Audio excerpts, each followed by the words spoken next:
Bienvenue à chacun. Nous sommes heureux de nous retrouver ensemble. La parole de Dieu nous dit dans Psaume 34, quand on tourne les regards vers le Seigneur, qu'est-ce qui se passe? On est rayonnant de joie, amen. Alors peu importe ce que tu vis aujourd'hui, si tu lèves les yeux vers Jésus, sa lumière va briller sur toi, amen. Pas de honte, pas de condamnation, mais la joie, la paix de notre Seigneur, cette joie, cette paix parfaite. Alors que ce matin, nous puissions tous fixer nos yeux vers notre Seigneur. Amen. Recevons sa grâce. Philippiens nous rappelle, Dieu a élevé Jésus au-dessus de tout et il lui a donné le nom qui est au-dessus de tout nom.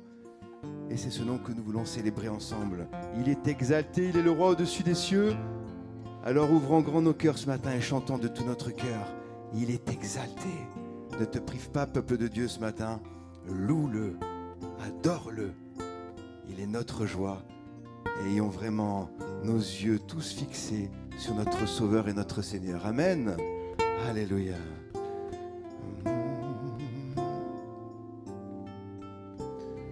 Il est exalté, le roi est au-dessus des cieux. Je veux le louer, il est élevé à jamais, exalté, et je loue son saint nom. Il est Seigneur, sa vérité régnera, tout l'univers se réjouit en son saint nom. Il est exalté, le roi est au-dessus des cieux. Prenons-le, il est exalté. Il est exalté, le roi est au-dessus des cieux.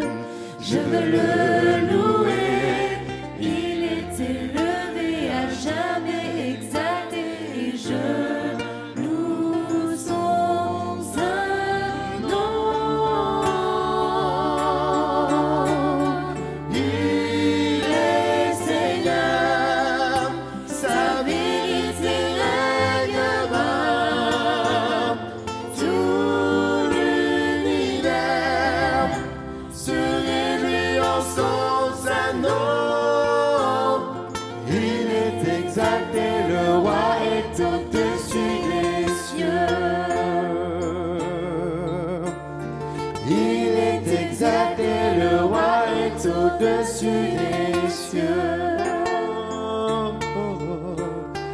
Il est exalté, le roi est au-dessus des cieux. Il est exalté, le roi est au-dessus des cieux.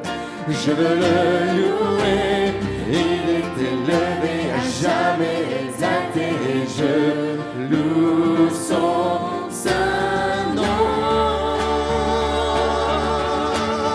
Il est Seigneur, sa vérité régnera, tout l'univers se réjouit en son saint nom. Il est exalté, le roi est au-dessus des cieux. Il est exalté, le roi est au-dessus des cieux. Il est exalté, le roi est au-dessus des cieux. Sois dans l'allégresse, la victoire est à toi. Si tu sais le louer, si tu sais l'adorer, tu n'as rien à redouter, que toute la terre se lève en son honneur. Jésus est le sauveur, il est le grand vainqueur. Il est maître et Seigneur. Sois dans l'allégresse, la victoire est à toi. Si tu sais le louer, si redouter. Sois dans l'allégresse, la victoire est à toi. Si tu sais le louer, si tu sais l'adorer, tu n'as rien à redouter. Que toute la terre se lève en son honneur. Jésus, alléluia, le grand vainqueur, il est maître Seigneur. Sois dans l'allégresse, la victoire est à toi. Si tu sais le louer, si tu sais l'adorer, tu n'as rien à redouter. Sois dans l'allégresse, sois dans l'allégresse, la victoire est à toi. Si tu sais le louer, si tu sais l'adorer, tu n'as rien à redouter. Sois dans l'allégresse, la victoire est à toi. Si tu sais le louer, si tu sais l'adorer, tu n'as rien à redouter. Alléluia. Amen. David nous rappelle dans le psaume 23, « Oui, le bonheur et la grâce m'accompagneront tous les jours de ma vie. » Amen. Cela veut dire que notre Seigneur ne nous abandonne jamais. Sa bonté, elle n'est pas passagère, elle nous poursuit. Elle est là, elle nous accompagne chaque jour. Quelle que soit la saison de notre vie, sa bonté est là. Et nous voulons chanter ce matin. Ce chant nous rappelle que sa fidélité ne faillit jamais, même dans les moments difficiles. Alléluia. Je t'aime, Seigneur. Ta bonté ne faillit jamais. Chaque jour, tu me tiens dans tes mains. Du moment où je me lève jusqu'à mon coucher, je chanterai la bonté de Dieu. Tu as toujours été fidèle. Toute ma vie, Toute ma vie, tu as été si bon. Avec le souffle que tu me donnes, je chanterai la bonté de Dieu. J'aime ta voix, tu m'as conduit hors de l'épreuve, dans les nuits sombres, tu te tiens tout près de moi. Je te connais comme un père et un tendre ami. J'ai vécu dans la bonté de Dieu. Tu as toujours été fidèle. Toute ma vie, tu as été si bon. Avec le souffle que tu me donnes, je chanterai la bonté de Dieu. Ta bonté m'accompagne, elle m'accompagnera. Ta bonté m'accompagne, elle m'accompagnera. Je répands ma vie, je te la confie, oh je te donne tout. Ta bonté m'accompagne, elle m'accompagnera. Ta bonté m'accompagne, elle m'accompagnera. Ta bonté m'accompagne, elle m'accompagnera. Je répands ma vie, je te la confie, oh je te donne tout. Ta bonté m'accompagne, elle m'accompagnera. tu as toujours été fidèle. Toute ma vie. Toute ma vie, tu as été si bon. Avec le souffle que tu me donnes, je chanterai la bonté de Dieu. Je chanterai la bonté de Dieu. Je chanterai la bonté de Dieu. Alléluia. Nous chantons la bonté de Dieu. Nous reconnaissons sa majesté, sa royauté, sa sainteté. Notre Dieu est saint. Alléluia. Toutes les générations devant lui prosternées entonnent ensemble un cantique à l'agneau. Ceux qui nous ont précédés et ceux qui nous suivront entonneront ce cantique à l'agneau. Ton nom Et le plus grand, ton nom est tout puissant, ton nom est au-dessus de tout. Puissance, autorité, royaume et dignité, ton nom est au-dessus de tout. Et les anges acclament, tu es saint, l'univers proclame. Tu es saint, Tu es glorifié, Dieu très saint, à jamais tu es saint.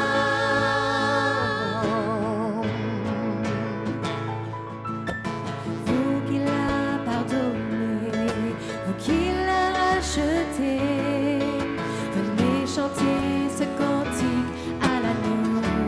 Qui l'a libéré, Vous qui l'a libéré, vous qui portez son nom, venez chanter ce cantique à l'agneau. nos voix résonnent pour l'éternité. Les anges acclament, tu es saint, l'univers proclame. Tu es saint, tu es glorifié, Dieu très saint, à jamais tu es saint. Tout ton peuple crie, Tu es saint, toi le roi des rois, tu es saint, Dieu d'éternité, tu es saint, à jamais tu es saint.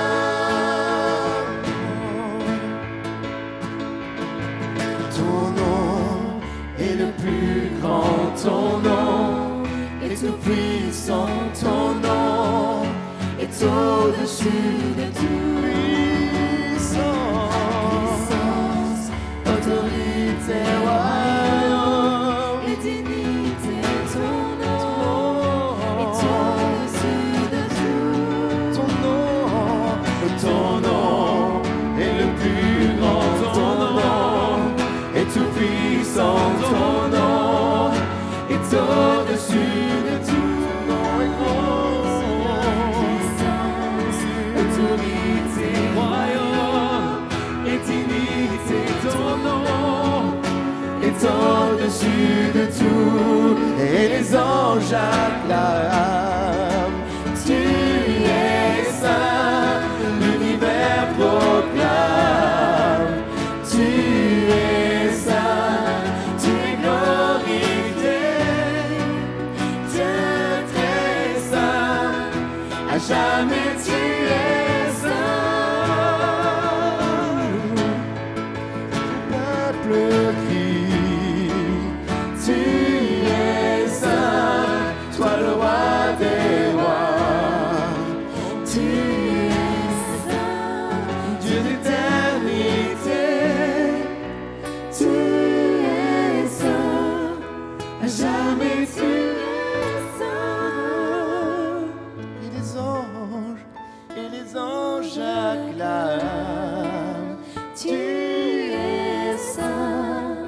l'univers proclame.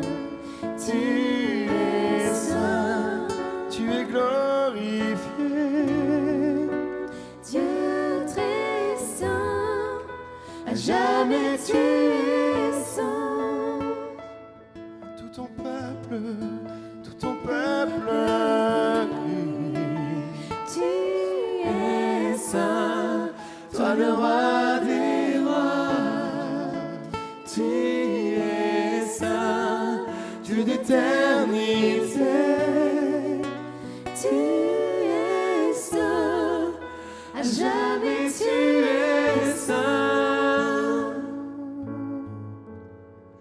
Dieu d'éternité, tu es saint, à jamais tu es saint. Dieu d'éternité, tu es saint, à jamais tu es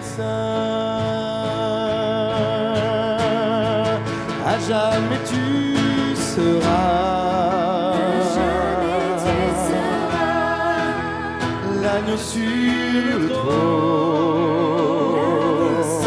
le trône. Je fléchis le genou. Je fléchis le genou Pour t'adorer, toi seul. Chantons, les cieux proclament. Les cieux proclament la gloire du ressuscité. Rien n'est égal à la beauté du Seigneur. À jamais il sera, à jamais il sera.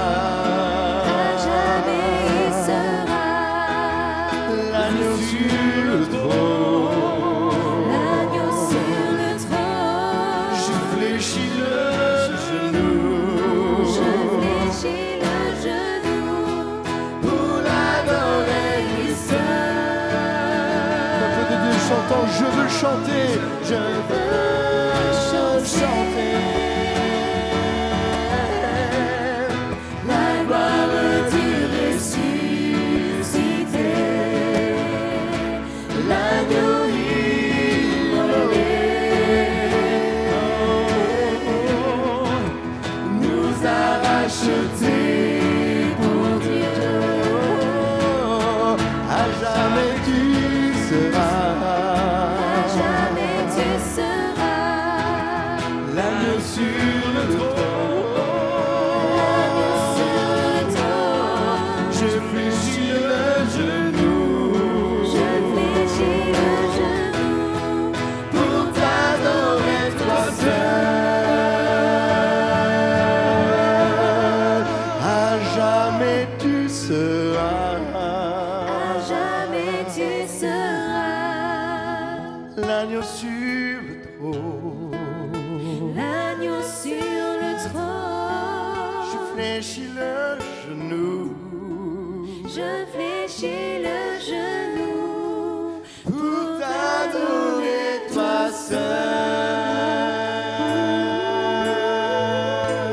seul. À jamais tu seras. Alléluia, Seigneur, nous te comptons. Tu es là, présent parmi nous. Je t'adore. Je t'adore. Tu es là, agissant parmi nous. Je t'adore. Je t'adore. Tu es là, présent parmi nous. Je t'adore, je t'adore. Tu es là, agissant parmi nous. Je t'adore, je t'adore. tu frayes un chemin au ô Père des miracles. Tu tiens tes promesses, lumière dans les ténèbres. Mon Dieu, c'est ce que tu es. Tu frayes un chemin, ô Père des miracles. Tu tiens tes promesses, lumière dans les ténèbres. Mon Dieu, c'est ce que tu es. Tu es là, présent parmi nous. Je t'adore, je t'adore. Tu es là, transformant nos vies. Je t'adore, je t'adore. Tu fais un chemin, ô Père des miracles. Tu tiens tes promesses, lumière dans les ténèbres. Mon Dieu, c'est ce que tu es. Tu fais un chemin, ô Père des miracles. Tu tiens tes promesses, lumière dans les ténèbres.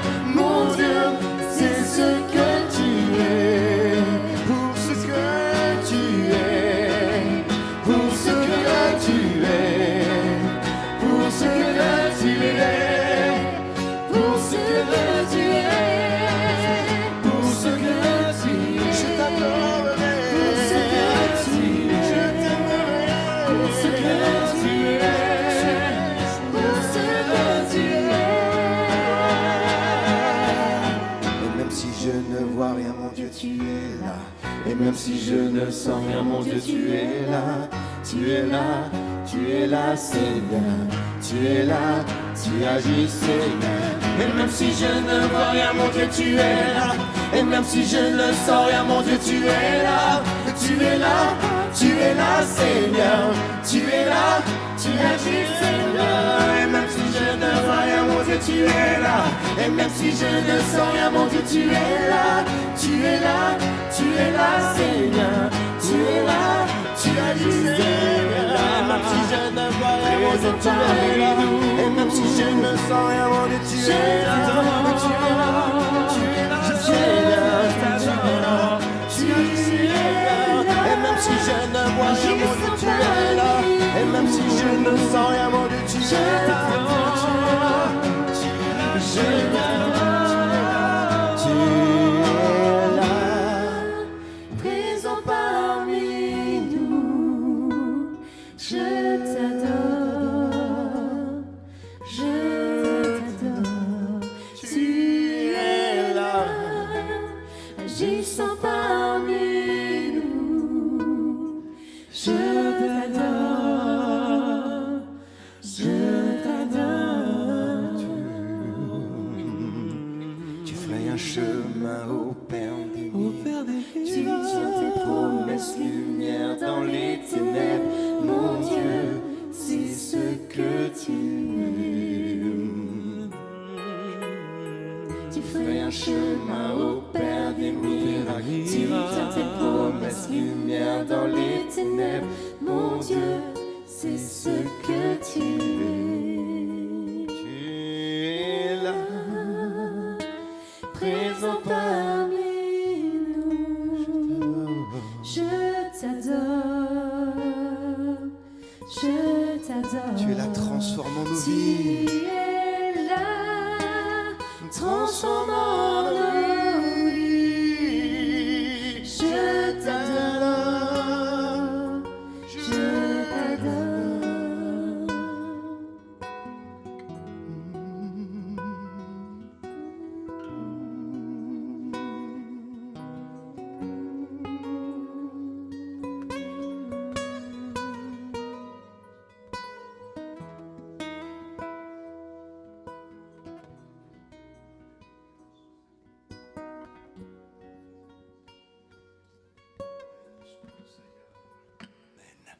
Gloire au Seigneur. Nous allons ouvrir la bonne parole de Dieu et ne m'en veuillez pas.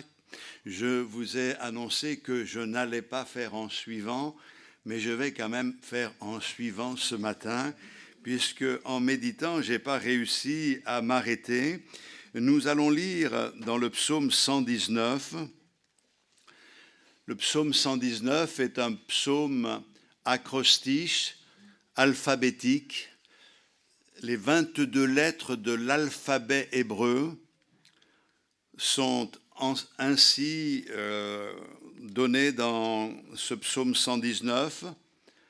Il y a 22 strophes, une strophe pour chaque lettre, 8 versets pour chaque strophe, 176 versets en tout. Chaque strophe et chaque verset de la strophe commence par la même lettre. On a vu l'Aleph avec ses 8 premiers versets et nous avons parlé de cela. Nous avons vu l'Aleph qui veut dire le bœuf, la lettre Bet qui veut dire la maison. Et ce matin, nous allons nous occuper des 8 versets suivants avec pour chaque début de verset la lettre Guimel. On y revient dans quelques instants. Guimel. Donc, on ne le voit pas dans nos Bibles, dans nos traductions. Il vous faut prendre le texte hébreu qui se lit de droite à gauche et vous verrez que c'est la lettre Guimel qui commence cette troisième strophe. Alors, voici ce que nous pouvons lire dans ces versets à partir du verset 17. Donc, je vous ai dit que tout le psaume, à part 2 ou 3 versets, tout le psaume, c'est une prière. On peut s'identifier à cette prière. Fais du bien à ton serviteur pour que je vive et que j'observe ta parole. C'est beau, hein? Ouvre mes yeux pour que je contemple les merveilles de ta loi. Je suis un étranger sur la terre, ne me cache pas tes commandements. Mon âme est brisée par le désir qui toujours la porte vers tes lois. Tu menaces les orgueilleux, ces maudits, qui s'égarent loin de tes commandements. Décharge-moi de l'opprobre et du mépris, car j'observe tes préceptes. Des princes ont beau s'asseoir et parler contre moi, ton serviteur médite tes statuts. Tes préceptes font mes délices, ce sont mes conseillers. Amen. Ils ont beau dire ce qu'ils veulent autour de nous, nous, on continue à méditer la parole de Dieu. Ils ont beau brailler, ruer, contester, nous, on continue à méditer la parole de Dieu parce que l'on a compris et expérimenté que la Bible est vraie, que la parole de Dieu est la vérité, que ce que Dieu dit s'accomplit toujours. Et si vous avez encore quelques doutes, regardez les événements actuels de ce monde. Tout est annoncé dans la parole de Dieu. Les choses ne vont pas s'arranger, elles s'arrangeront pour un temps, pour Israël, mais se compliqueront à nouveau, puisque la Bible nous dit que toutes les nations finiront par se liguer contre Israël, et ce sera la fin.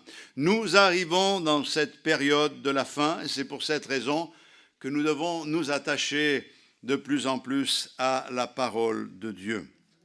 Donc, nous partons du principe que la lettre qui commence les 8 versets que nous avons lus, c'est la lettre Guimel, certains prononcent Guimal, mais Guimel, c'est une lettre qui veut dire chameau. D'ailleurs, la représentation de la lettre, c'est comme un petit chameau, un chamelon qui est en mouvement, qui marche. Mais On ne va pas rentrer trop dans les détails. Le verset que l'on pourrait rattacher à cette lettre Guimel, c'est le verset 19. Je suis un étranger sur la terre, ne me cache pas tes commandements. Le chrétien est un nomade qui se déplace dans le désert du monde. Vous le saviez ? Vous savez que vous n'êtes pas destiné à vivre éternellement sur cette terre. Nous avons une patrie dans le ciel. Nous ne sommes que des nomades, nous ne sommes que passagers. Et le nomade, bien, il ne s'attache pas aux choses d'ici-bas. Il les utilise. Nous avons besoin de certaines choses. On a besoin d'une voiture pour se déplacer. Et si on n'a pas de voiture, on a besoin de prendre le tram ou les bus ou autre chose. On peut venir en trottinette, comme vous voulez, en vélo, mais on a besoin de certaines choses, mais on n'est pas esclave de ces choses. On a besoin d'un toit pour s'abriter, mais à un moment donné, nous devons comprendre que c'est provisoire. Nous sommes des nomades. Notre maison, le Seigneur la prépare dans le ciel. Il y a plusieurs maisons ou plusieurs demeures dans la maison de mon Père. Et je m'en vais vous préparer une place, afin que là où je suis, vous y soyez aussi. Quand je vous aurai préparé cette place, je reviendrai vous chercher, pour que vous soyez avec moi dans la gloire. Guimel évoque l'âme qui retourne à la source pour boire l'eau de la vérité et constituer des réserves. L'image du chameau est appropriée. Le chameau constitue ou reconstitue des réserves. Le chameau, il a combien de bosses ? Deux bosses, bien. Donc, il reconstitue ses réserves sous forme de graisse. Et ça, c'est quelque chose d'intéressant pour nous. Nous devons constituer des réserves. Je ne sais pas si vous vous souvenez de la parabole des 10 vierges. 5 étaient folles et 5 étaient sages. Les sages, et la particularité des sages, c'est qu'elles avaient constitué une réserve d'huile. Et au moment où elles ont entendu « Voici l'époux », parce que toutes s'étaient endormies, elles avaient de l'huile pour pouvoir alimenter la lampe et aller à la rencontre de l'époux. Les folles n'avaient pas d'huile et elles n'ont pas pu entrer dans la salle des noces. Là n'est pas mon propos ce matin, mais nous devons constituer ou reconstituer des réserves. La particularité du chameau, c'est sa démarche. Elle est lente, mais constante et déterminée. Il avance. Et c'est extraordinaire de voir que la chaleur est terrible dans le désert à certaines heures, mais lui, il avance. Et il a des réserves. Il peut avancer ainsi, toujours. Gloire au Seigneur. De la même manière, alors bien sûr, je ne suis pas en train de dire que vous êtes des chameaux, parce que l'expression est péjorative, négative, puisque quand on dit que quelqu'un c'est un chameau, on fait référence à son caractère. C'est vrai que les chameaux n'ont pas forcément un bon caractère. Je ne veux pas vous encourager dans cette voie-là. Moi, je l'ai vérifié parce qu'il m'est arrivé quelquefois de faire du chameau. On avait fait même une balade en chameau en Israël, lorsque nous étions dans le Negev.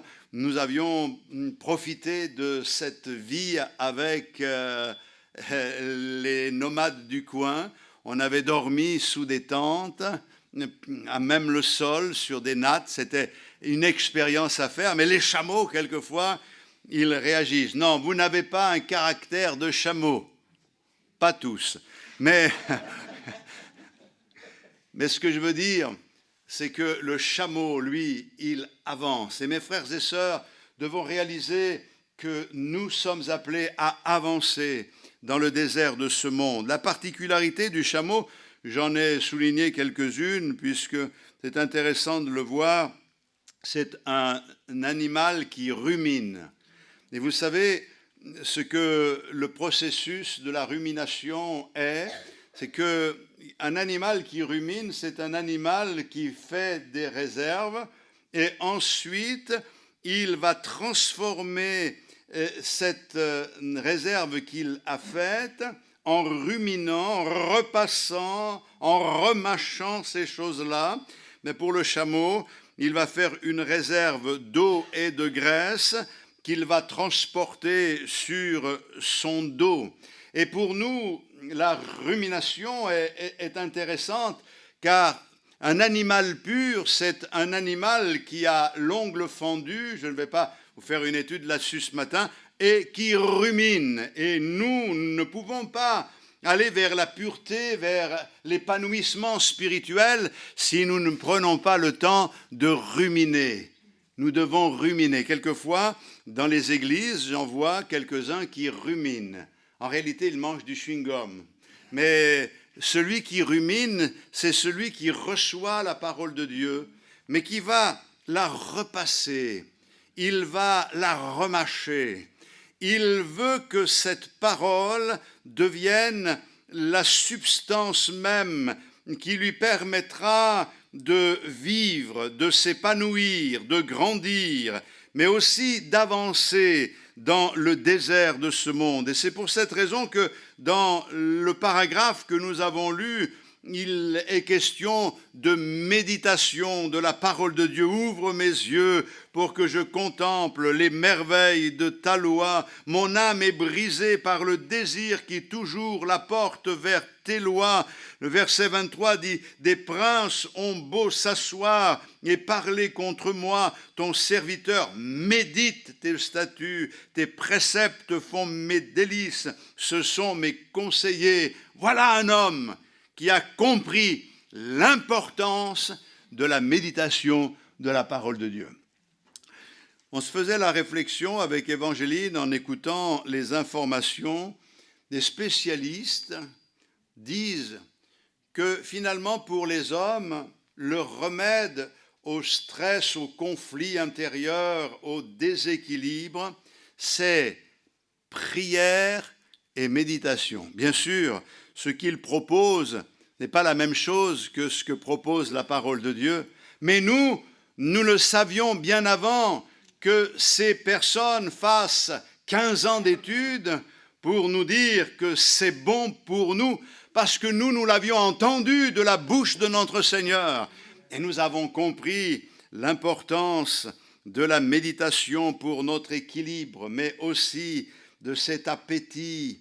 Vous savez, l'appétit diminue si nous ne mangeons pas, mais l'appétit vient en mangeant. Lorsque nous nous nourrissons de la parole de Dieu, nous avons toujours envie de plus. En méditant le psaume 119, j'ai dit c'est formidable l'Aleph, c'est formidable le Bet, mais je veux connaître plus. Et me voici en marche avec vous dans le désert de ce monde. Donc, par cette action de ruminer, le chameau est rendu indépendant dans le contexte dans lequel il vit. Ça veut dire qu'il ne dépend plus de personne. Il se suffit à lui-même. Il survit dans un milieu hostile, comme le désert. Et mes frères et sœurs, c'est vers cette maturité que nous devons tendre les uns et les autres. Nous ne devons pas dépendre des circonstances, elles sont changeantes. Nous ne devons pas dépendre des hommes, eux aussi peuvent changer. On en connaît quelque chose. Mais il est une chose que nous devons savoir, c'est qu'en relation avec notre Seigneur, avec son aide, son esprit, sa parole, nous pouvons survivre dans ce contexte hostile. Nous devons atteindre cette maturité spirituelle. Certains chrétiens qui commencent dans la vie chrétienne ont besoin qu'on les aide et c'est normal.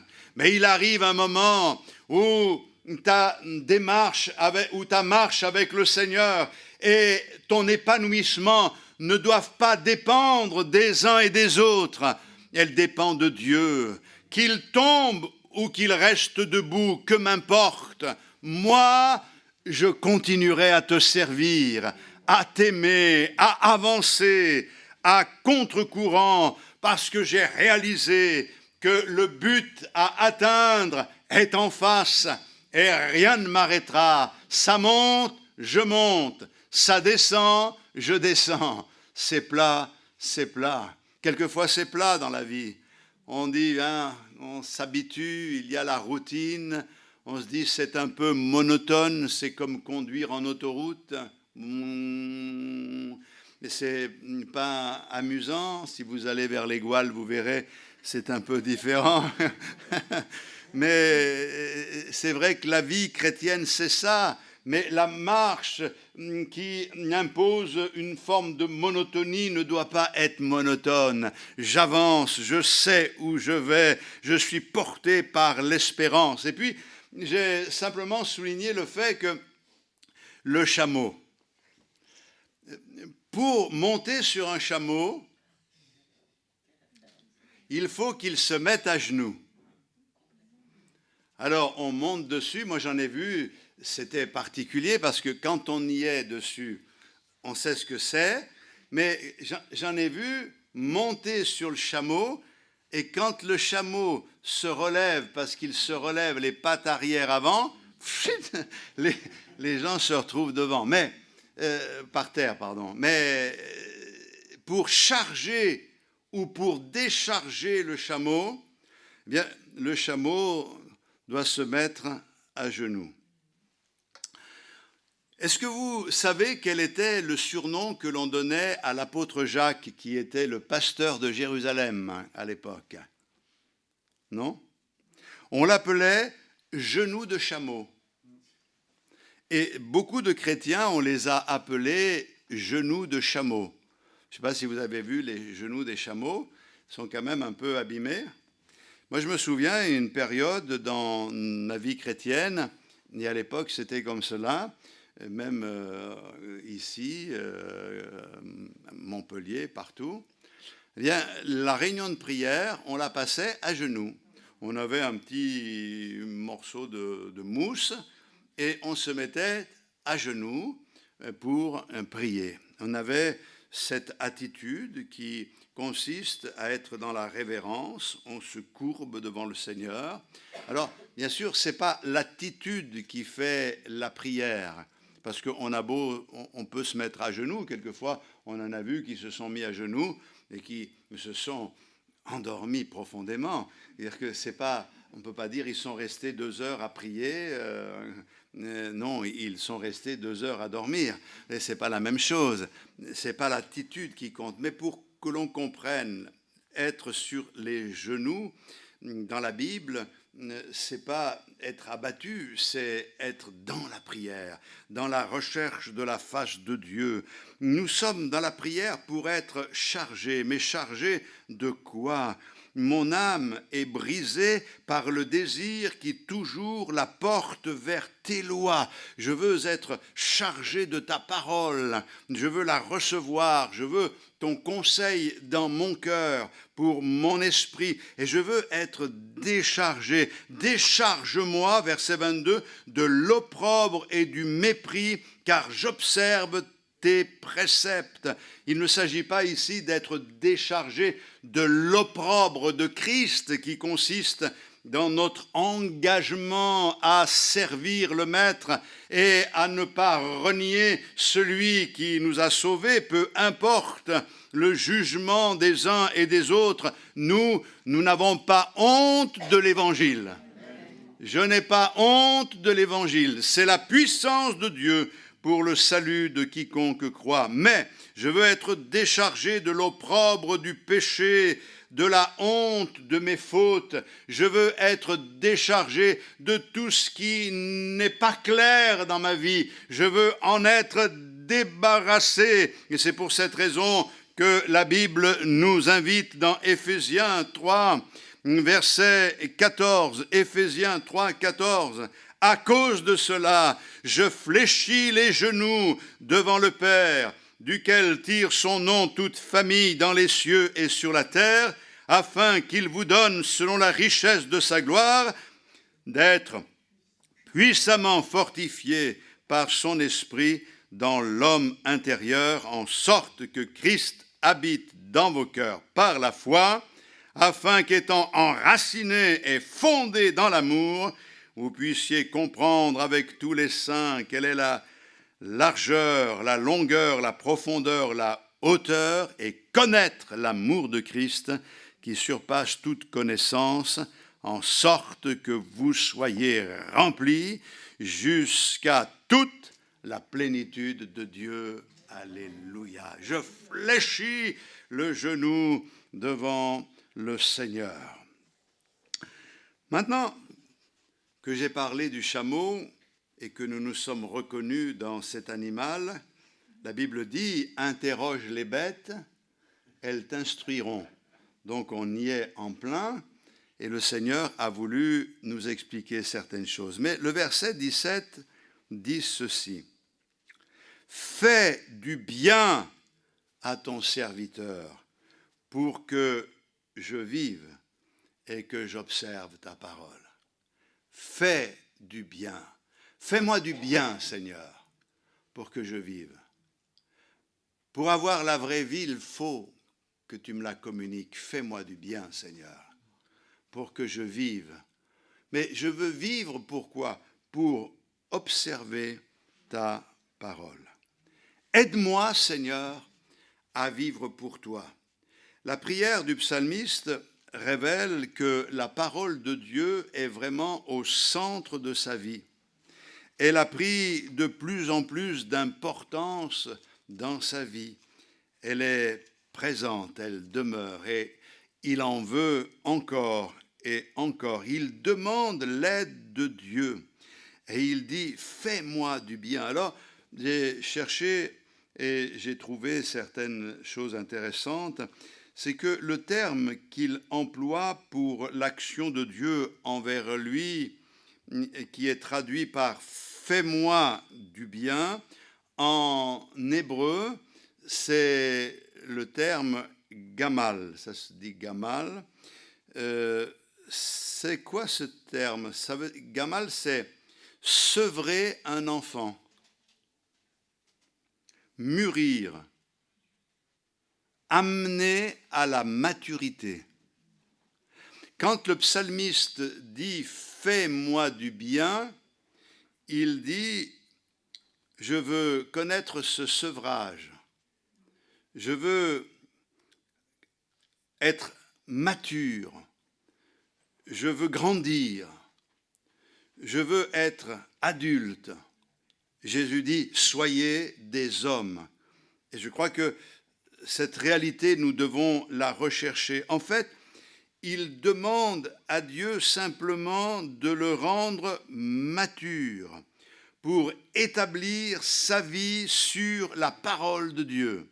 Et je crois que la maturité spirituelle, c'est celle qui nous ramène à l'essentiel, à la parole de Dieu, et qui nous établit sur la parole de Dieu.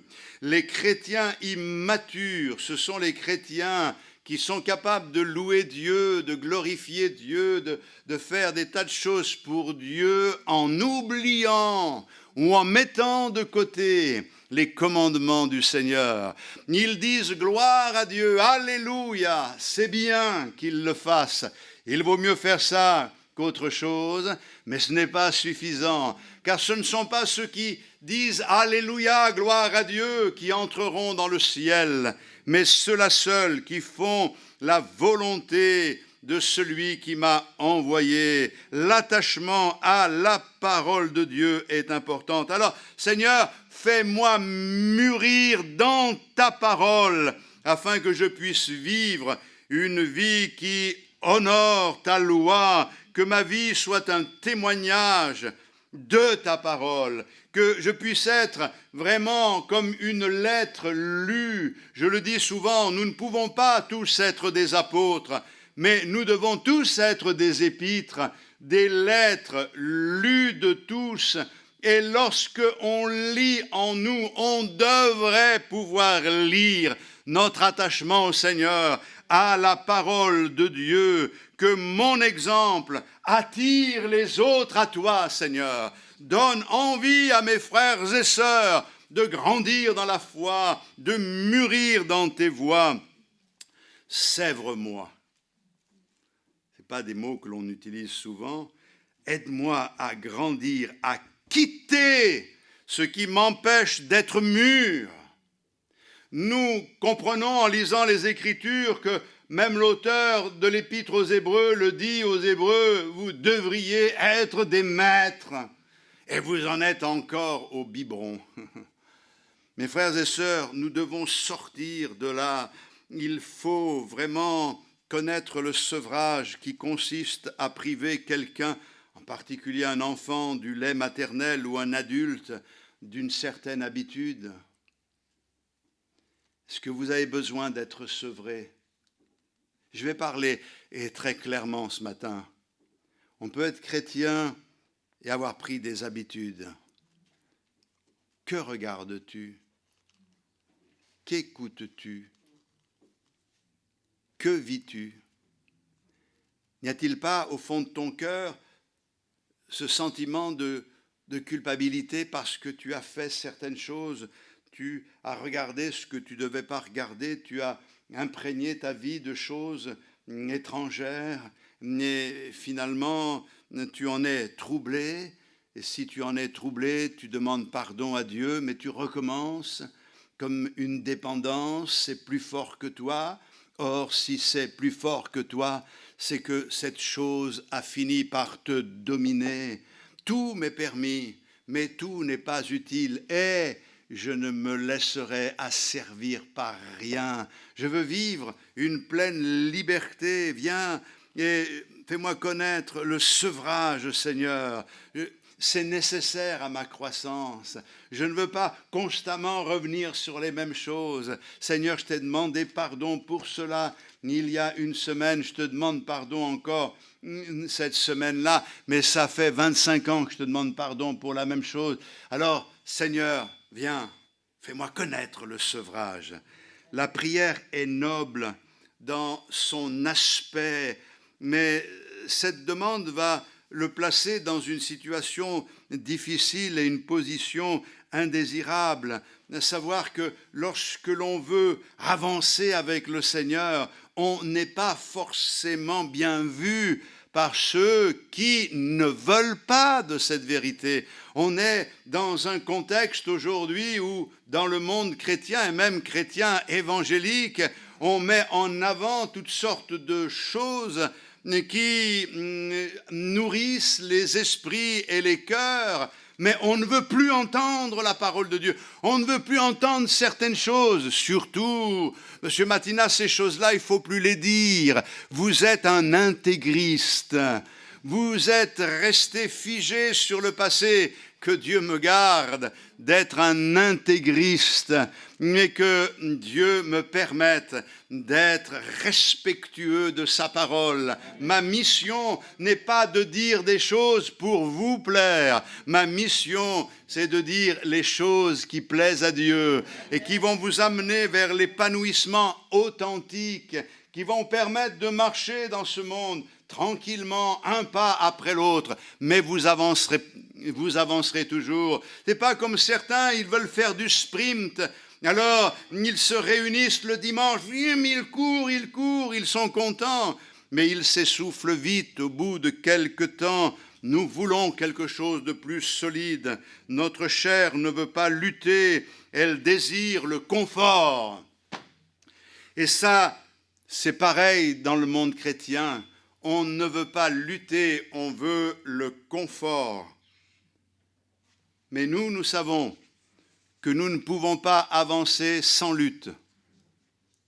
Il n'y a pas de victoire sans combat.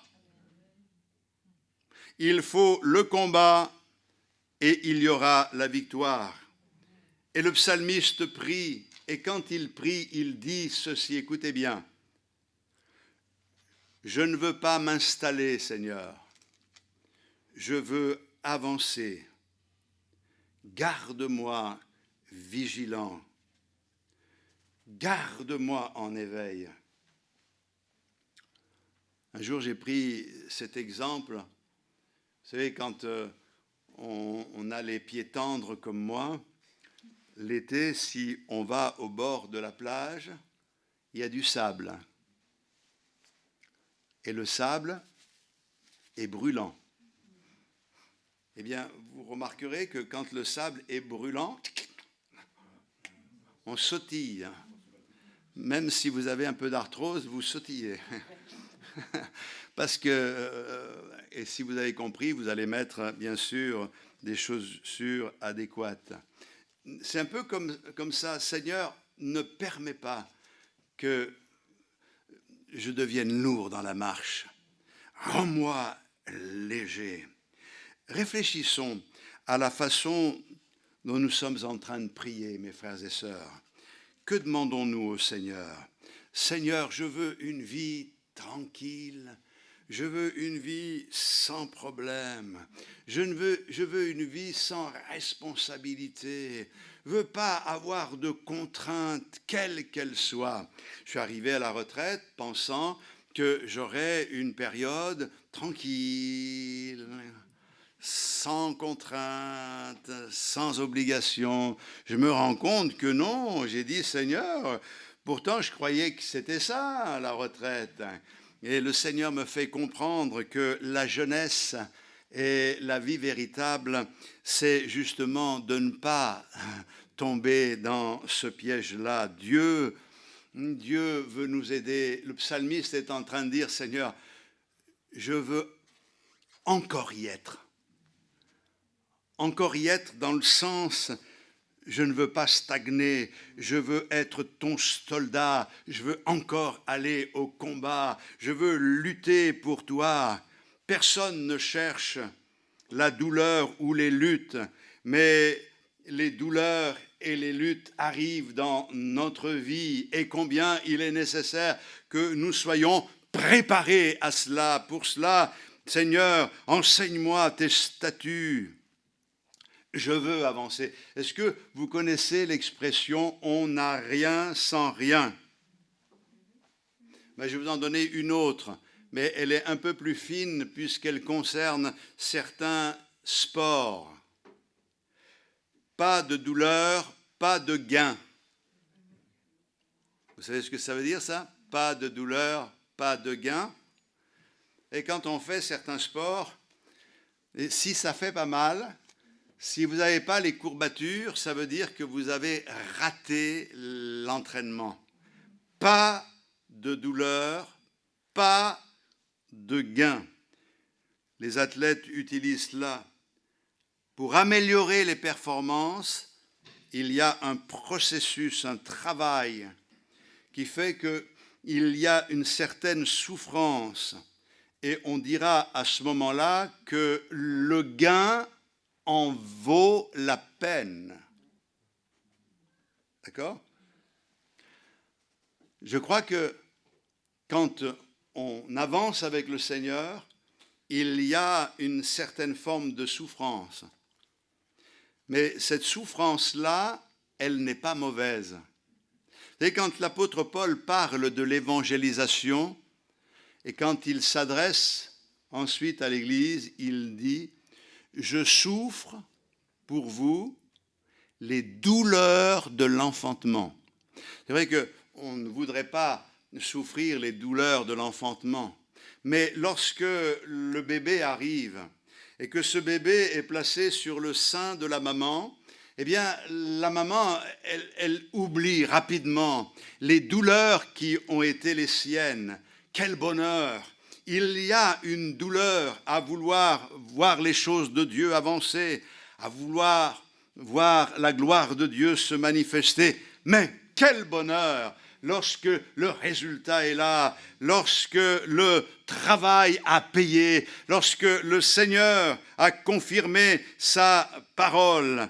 La Bible utilise les luttes dans la marche chrétienne pour nous amener à croître et à mûrir. Et Jacques dit au chapitre 1er et au verset 2, « Mes frères, regardez comme un sujet de joie complète les diverses épreuves auxquelles vous êtes exposés, sachant que l'épreuve de votre foi produit la patience.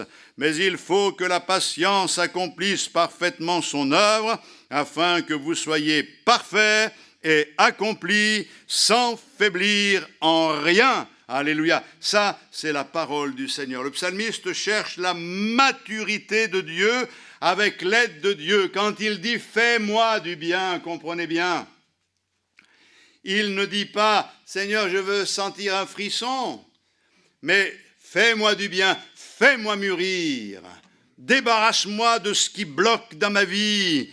Je veux t'être utile, je veux accomplir ta loi, je veux faire ta volonté, je veux vivre de ta vie. » Quelle différence avec l'exemple que quelques-uns donnent aujourd'hui, où on cherche à être dans un endroit pour se faire du bien. Mais se faire du bien, c'est une chose, mais laisser Dieu nous faire du bien, c'est autre chose.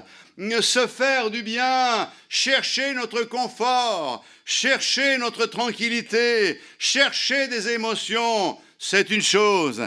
Mais entrer dans le plan de Dieu qui nous amène à cette maturité spirituelle, c'est ce que Dieu veut nous accorder aux uns et aux autres. Nous voulons aujourd'hui cela, je le veux, et vous? Voulons que Dieu nous fasse grandir. Le psalmiste a réalisé la fragilité de sa nature pécheresse. Il sait que la parole de Dieu peut le guider. Et c'est important pour nous. Et c'est pour ça qu'il arrive à cet autre verset. J'avais prévu de vous les faire tous, mais je vais m'arrêter après. Mais il dit ceci au verset 18. « Ouvre mes yeux pour que je contemple les merveilles de ta loi. » Le mot hébreu ici est gala. Il signifie littéralement révéler, montrer. Et j'étais surpris en cherchant parce que le même mot qui veut dire révéler, montrer, veut dire aussi aller en exil. Le désir du psalmiste est que Dieu captive ses yeux, sa vision, sa vue. Bien sûr, il n'est pas en train de parler des yeux de la chair. Il parle des yeux de son âme. Seigneur, j'ai besoin de ton aide. Je veux être guidé. Je veux que tu m'amènes en exil avec toi. Je veux sortir des réalités de cette vie. Pendant un temps, je veux fermer la porte derrière moi, comme Jésus l'a enseigné sur la prière. Je veux que là, il se passe quelque chose. Captive ma vue, captive mes pensées, aide-moi à voir ce que tu désires, ce que tu veux me faire vivre, ce que tu attends de moi, ce que tu veux pour ma vie au travers de ta parole, je veux le comprendre. Et quand on accepte de partir en exil avec lui, quand on est là comme, on dirait, presque prisonnier, nous amenons nos pensées captives en Jésus-Christ. Alors là, il n'y a plus rien qui compte que la révélation du Seigneur. Alors dans ces moments, Dieu nous parle et Dieu nous révèle certaines choses. Nous voulons, Seigneur, nous aussi connaître les merveilles de ta loi. Et les merveilles, le mot utilisé n'est pas là, quelque chose d'extraordinaire qui va au-delà de nos capacités. C'est quelque chose de merveilleux. Les merveilles, c'est seulement quelque chose que Dieu peut faire. C'est pas humain, c'est surnaturel, c'est divin. Le psalmiste demande la révélation surnaturelle de la loi de Dieu. Et nous savons que le livre est un livre simple, mais ce livre est un livre extraordinaire, parce qu'il y a toutes les merveilles de Dieu qui sont contenues dans ce livre. La plupart du temps, notre prière est pour notre paix et pour notre tranquillité. Mais le psalmiste nous apprend que nous devons relever le défi de la prière qui fait bouger les choses et qui nous amène à découvrir les merveilles de Dieu, qui fait bouger nos habitudes pour que nous ayons une authentique relation avec le Seigneur et que nous puissions voir la gloire du Seigneur. Nous voulons être ébranlés dans ces moments-là, comme le fut Ésaïe, le prophète dans le temple, quand il voit la gloire de Dieu, les séraphins qui chantent « Saint et Saint, Saint est l'Éternel, la terre est remplie de sa gloire ». À ce moment-là, le temple est ébranlé, les fondements des portes sont ébranlés et la gloire du Seigneur se manifeste au point d'amener son serviteur à être enfin disponible. Il avait été prophète pendant des années, mais là, alors qu'il entend le Seigneur, qui enverrai-je, qui marchera pour nous, il dira, me voici, envoie-moi. Et nous aussi, nous pouvons dire cela. Alors, je vais terminer ce matin en disant, Seigneur, fais-moi mûrir, prends le contrôle de ma vie, bouge mes habitudes par ta révélation. Et alors, je suis un étranger sur la terre, ne me cache pas tes commandements. Notre voyage ici-bas est temporaire, notre cité est dans le ciel. Nous n'avons jamais été aussi proches qu'aujourd'hui, que la grâce du Seigneur nous soit accordée. Et je voudrais dire aux amis qui seraient parmi nous, il est temps de se tourner vers le Seigneur. Dieu n'est pas une religion, Dieu est le Créateur. Nous ne pouvons pas vous prouver Dieu, mais sachez que vous pouvez le trouver. Nous l'avons trouvé, nous l'avons rencontré, notre vie a été bouleversée. Il n'y a pas de lavage de cerveau, il n'y a pas d'habitude imposée par un gourou. La parole de Dieu, c'est la parole de Dieu. Et nous devons la recevoir, la mettre en pratique par amour pour le Seigneur. Mais ça doit venir de nous-mêmes. Ne vous obligez pas à cause de ce que je pense ou de ce que pense quelqu'un au milieu de nous, mais obligez-vous par l'amour que vous avez pour le Seigneur. Alors ouvre mes yeux. Est-ce que vous voulez que le Seigneur oigne vos yeux de son collier afin de voir les merveilles de sa loi? Que Dieu vous bénisse tous ce matin. Alléluia, gloire à Dieu. Nous bénissons ton nom, Seigneur, et nous t'adorons parce que ta parole est une source de bénédiction pour nous tous. Nous sommes confondus de voir que tu as inspiré des hommes pour que nous puissions avoir ta parole. Et sans le savoir, ils ont écrit des merveilles. Il y a là une mine inépuisable et nous pouvons prendre du temps pour méditer cette parole.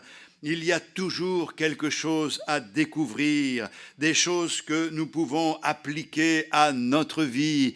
Et surtout, Seigneur, ma prière, c'est que ce que nous avons entendu ce matin, nous puissions le ruminer, nous puissions le faire nôtre, et que cela vienne marquer au plus profond de nous notre personnalité pour nous rendre de plus en plus semblables à toi. Nous voulons non pas l'action des hommes sur notre esprit, mais l'action de ton esprit sur notre esprit.